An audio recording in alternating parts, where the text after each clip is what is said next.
Hello, and welcome to the Never Ending Experiment. This is Kim Anderson. In this episode, I want to talk about war.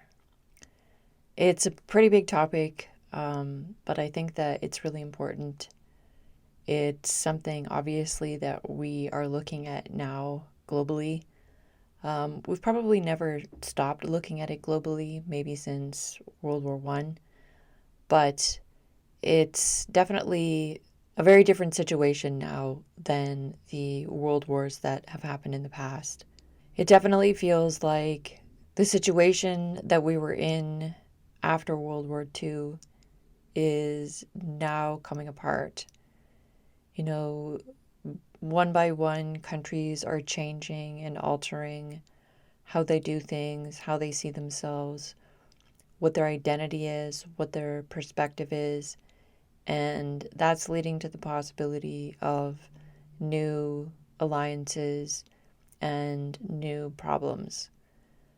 What I think is the most different now about the global situation is technology, and especially media.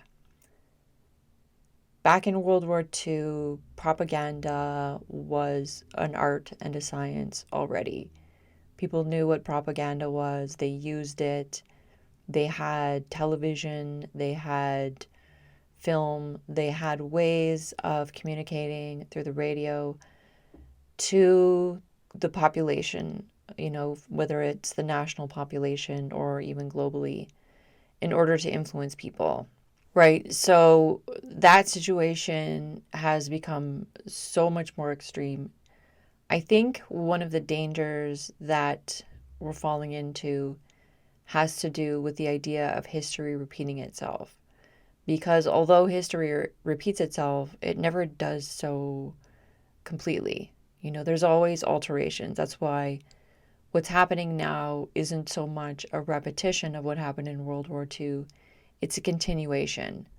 So there was a shutdown on the mass military situation that involved almost every country on earth back then, into a situation where there were far less countries officially fighting each other. And now that's slowly changed so that it's becoming more likely that more and more countries will begin fighting more.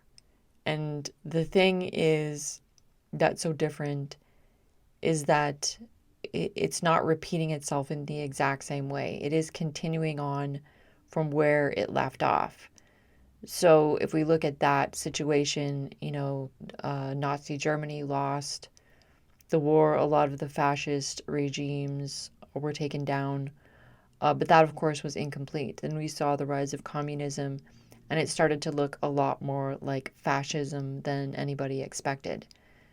And, I remember learning in school, in social studies, the left wing and the right wing, and how when they become extreme, they start to look more like each other. Well, there's a lot of ideas like that I don't think are really being proven correct. I think the issue is that we bought into the philosophies of the time.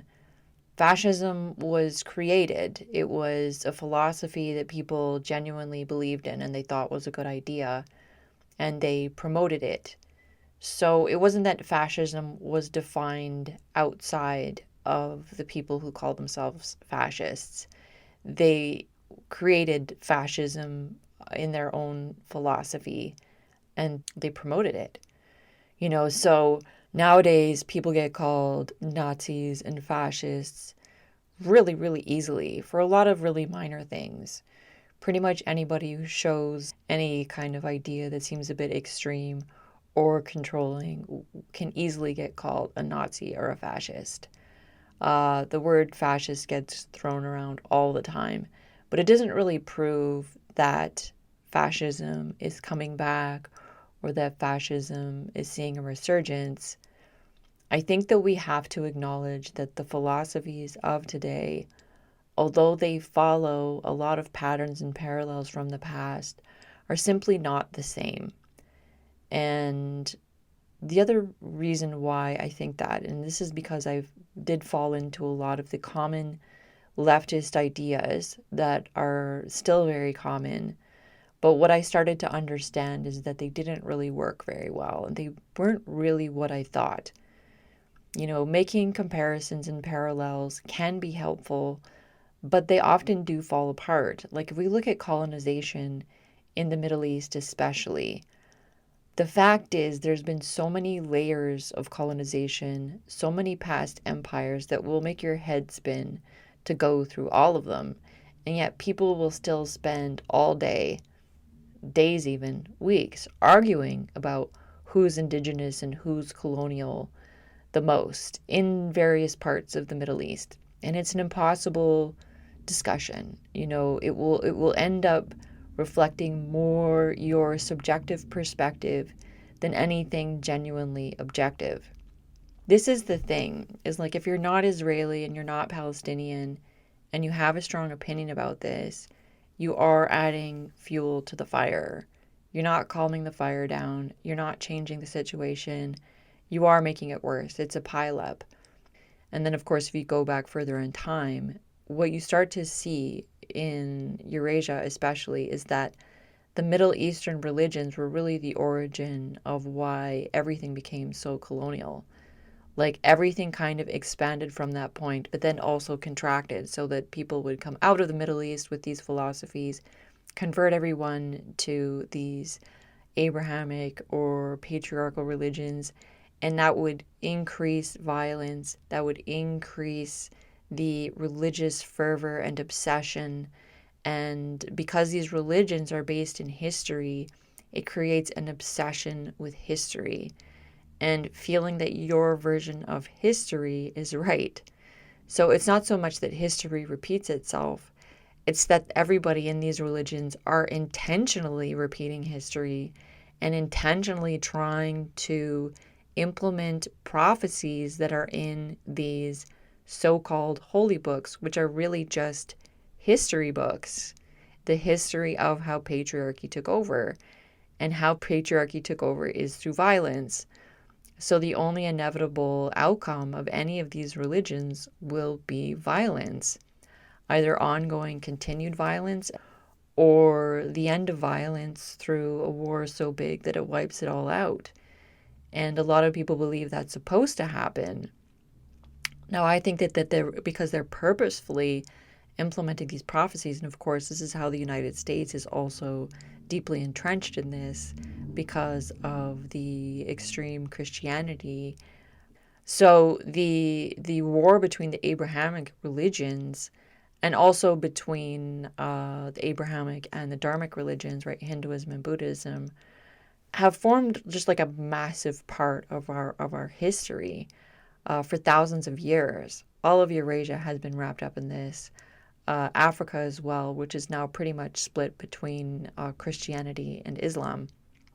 I guess what I'm saying is a lot of these wars between these different philosophies, the philosophy of conformity and order versus the philosophy of freedom and diversity, are fundamentally really, really why we have so much war now, and I think what a lot of these wars are about. But the irony of it is that a lot of the people that would say that they believe in freedom and diversity are actually protecting conformity and order. Right-wing conformist orderly people, the patriarchal people, will often fight each other the most. And so the pacifist people in those regions will react against that and try to promote and help the foreign people who are actually more patriarchal, more fascist, more conformist, less feminist, less egalitarian, but they don't see that because they just see those people as part of their own diversity. They don't see it in the context of what's going on in Iran, in Palestine, in Afghanistan, and so on, where they are truly a conformist and they want everyone to be unified, as in they want everyone to believe the same things. They want people to act the same way 5 times a day. Everybody's praying at the exact same time, in the exact same way, and they're all dressed exactly the same.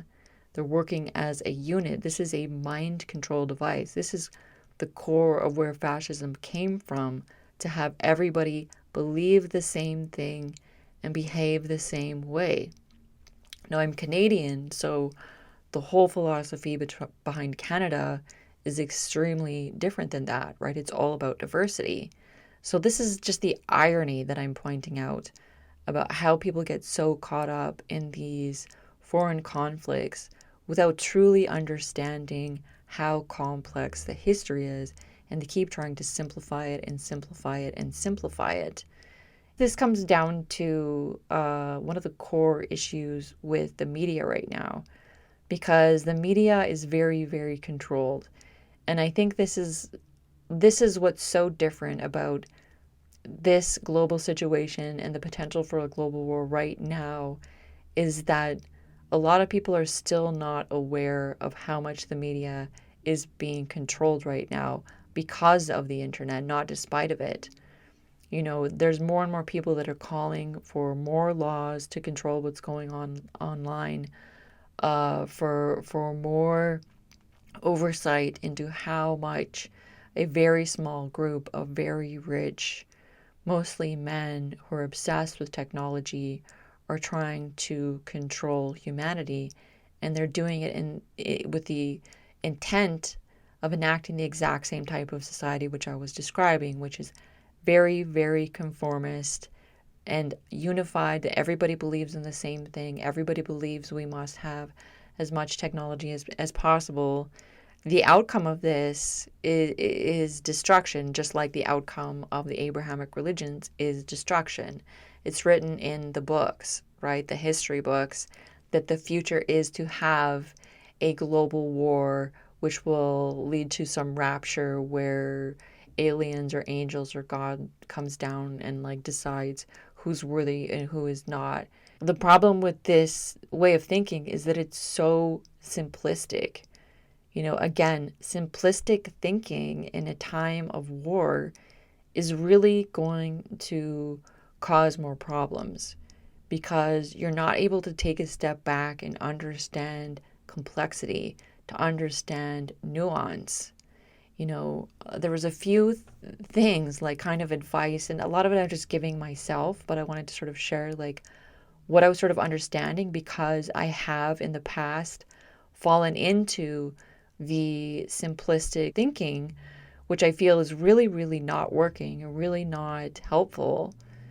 And so one of the bits of advice is stop overreacting. Okay, like stop overreacting to everything you hear. This is something that came up during the pandemic as well, that I started to notice, online, but also offline. A lot of it's fueled by online.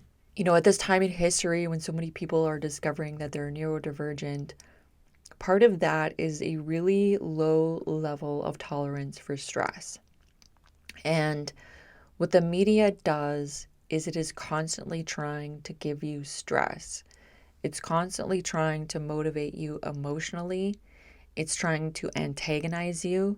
It's trying to get inside your head. And even myself, as I'm trying to promote myself online, find myself falling into these clickbait type of things where you're saying you would never believe this, or all the things you thought about this were wrong. It's like, I don't know you, and I actually don't know at all what you know. And so it's very presumptuous, but it's become so common now that everybody's doing it. It's a very arrogant, condescending perspective to take on. But the thing that does is that it brings out a reaction in people. It's almost like the internet has given up on informing people, and it is now totally focused on bringing out emotion in people. And that's a very dangerous road to go down whenever you're dealing with something that is complex or something that actually does involve emotion. The more emotional the subject, the more you need to really stop overreacting. So if you watch the news or you read about the latest things going on in Ukraine, or Sudan, or anywhere else, and you immediately overreact, you are adding fuel to the fire there. You are increasing the problems, and you are not solving any problems. I've seen and heard enough scientists now, and I've seen and heard enough religious people now to know that the reason people get things done in science is because they don't overreact as much. There's this tendency to just take in information, to let it sit, to ask questions, to try to clarify, because what people are trying to do is to truly, truly understand what's going on. And when you truly understand what's going on, it's much easier to deal with the issues and to try to solve problems and to try to work with other people. Because when you are exuding that calm and that rational behavior, then the people that can make positive change will be able to work with you and to deal with it. But if you overreact, you start yelling and screaming, you start, bombarding everyone around you with emails and with videos about this and that, and trying to get people afraid and trying to get people worked up, you are adding more problems. You are increasing the chance of violence more and more, because where that original violence came from is precisely from an overreaction, from the belief that the problems that those people were facing could be resolved with violence. And when you overreact, you're actually increasing that likely result of more emotion, more anger, and more violence. So you need to stop overreacting when you read the news and when you look at what's going on there. You need to immediately understand that there's going to be different perspectives, that they're going to be saying different things. And everybody from another country will want to be the one representing the people of that country, but you never really can. You can only represent yourself and your own perspective. However, the people from those countries are the first people that you should be listening to, and you should be not listening to anybody else that isn't from those places, that doesn't have an actual interest in that place, that has never been there. And the more that you allow that rage to enter you and to take over, the more you are unable to see clearly, the more you are unable to ever become the peacemaker. So there's that. So there's the overreacting, and the natural result of overreacting will usually be at the intellectual level to rush to conclusions. So that's the next bit of advice, is like, do not rush to conclusions. You need to keep learning more and more and more and more. And the more that you learn, you will eventually realize that there are many different perspectives. And the fact is that you are being drawn into a specific perspective precisely because you as an individual like certain things more than others, There are some people, for whatever reason, like to have a very orderly, simple life where they don't have to question a lot and they don't have to think too much. So for those people, they may be drawn into the conservative, fascist type of thinking, right? But that doesn't work. And I think that what's so wrong with the left wing now is that it's supposed to be the side that is promoting diversity and promoting equality, but they've turned it into an ideology so rigid that they can't actually see that they're preventing that by actually promoting more of the opposite of that, by trying to concretize these ideas into something that they can easily label and attack when people aren't following it exactly in the way that they think that they should. In which case, you're not actually accepting diversity or freedom at all, because you're not allowing other people to explore what that means for them, which is what diversity and freedom would give you, right? Now, the other thing I've come to understand, which gets more into the intricacies of actual different conflicts that are going on in the world right now, because of course there's not just one, and there's more and more and more, and I think that this is a time where people kind of have to rise above it in a way, instead of saying, I'm on this side or I'm on that side. Actually define your side as like what it really is. Like, for me, it's like, no, I want a world which is healthy, which is peaceful, in which other species can thrive, in which everybody has equal opportunities as each other, in which people are not born into poverty at all. There is no poverty, there is no homelessness. I want, a world where you're not afraid of getting raped or murdered. Like, that's what I want. I want these things. And I think you kind of have to define the kind of world that you want instead of allowing someone else that you think represents that to be the one that you just have to follow. And then that will all follow with you, because the fact is people change. You don't have to look into politics very much to find many, many politicians who change their minds and do very different things that they promised that they would do, either during their campaign or even just like the year before, right? People change a lot. So you can't just follow other people or follow a platform. When it comes to not just political ideologies, but countries, because now we're like, okay, Canada represents this or that, right? So now we're a country that represents something, right? We're a country that represents neutrality, diversity, but there's many ways that we haven't practiced that, right? So you can't just say, I believe in Canada. It's more like, I believe in these certain other values within Canada that I want Canada to continue to follow, right? Or to follow more of in ways that we haven't perhaps, and to correct it even more. So that's something that I think is important for people to do. Instead of just saying, I support Palestine or I support Ukraine, is like actually define what it is that you believe in specifically. So you have to be able to understand what the value is of what it is you're fighting and put that above the specific conflict that might be happening somewhere, especially if you're an outsider and you don't have any personal experience there or understand really what the nuance is.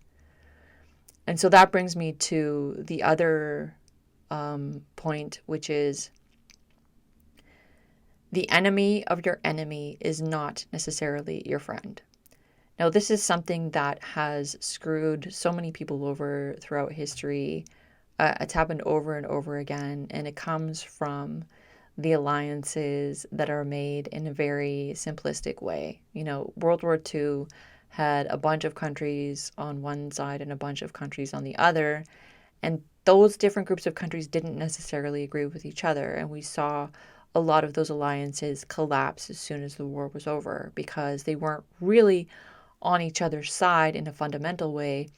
They were just in a practical way. And a lot of political issues are like that. It's you find strange bedfellows in certain ideas that you pursue.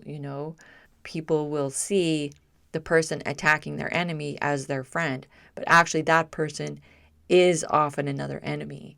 And that's something that you just have to be aware of. And I think that comes from simplistic thinking as well, where you're just trying to categorize good guys, bad guys. If that guy's a bad guy and there's another guy fighting him, that guy is automatically the good guy. But that's simply not true. Like, it's simply, most of the time, the bad guys will fight the other bad guys in a way because they're low-hanging fruit. Because if you have, say, a dictatorship which is building conflict with everyone, then everyone will respond to that negatively.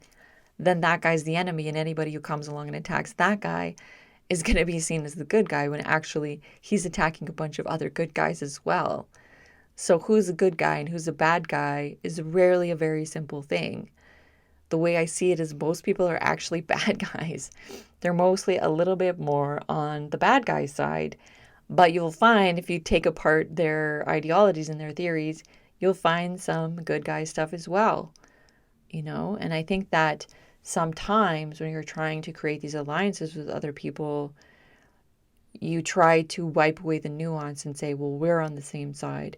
We're against that bad guy, but it's never really like that. And so that's the thing that you have to remember about so many patriarchal cultures, that they will be violent against each other. And so they are bringing the culture of conflict itself. And cultural tolerance will not stop that, because cultural tolerance just allows those intolerant cultures to continue and to get worse with time as the number of harms and abuses adds up in people's memories, in order to provide them with some excuse to attack back and to get more and more angry and to keep overreacting. Now, I didn't even get into AI or anything like that, but obviously that's a really, really, really big part of what's going on right now. And I think part of the reason that AI is happening is precisely so that it can easily be controlled and manipulated in order to influence how people think and how people see the world. So you need to be very, very careful when you're reading an AI analysis of what's on the internet about certain subjects, and to understand that a lot of people are inputting political opinions into that AI, and it's not a neutral source of information. So I really wish people would just take complexity into the equation when they look at situations happening in the world and they look at these conflicts that are happening. Sometimes things are simple. Sometimes things are absolute. But most of the time they're not. And if you treat everything like this simplistic equation that you can just pick the right side and everything will be fine, you're going to find yourself like asked to do something really awful. And you won't even understand what you're doing because you're just following and you're not questioning. And remember, critical thinking is about criticizing your own thinking. It's not about criticizing everybody else's thinking. That's easy to do. You need to criticize your own way of thinking. You need to look at your own ideologies. If your opinions are the exact same as your friends and your family, you need to question it more, not less, because that doesn't mean that you're all right. It means that you are in a bubble. And I think we're going to see more and more of those bubbles bursting as people break out of this AI technology mind control system, because it's made a lot of people very unhappy and very desperate. But I don't think it's going to all lead us into one direction, because generally what happens in these kinds of situations is chaos. And when chaos happens, often people will be attracted to these philosophies of order and conformity, but that's a dangerous road to go down. And also another thing, I think one more thing, is when you see someone falling into an ideology and you think that they're sliding down a slippery slope, oftentimes you yourself are sliding down the slippery slope on the other side of that debate, but you haven't seen it yet. And this just comes to always coming back to trying to be reasonable. Try to listen to other people, listen to different perspectives, not the same perspective. Avoid cherry picking your data and cherry picking what you listen to.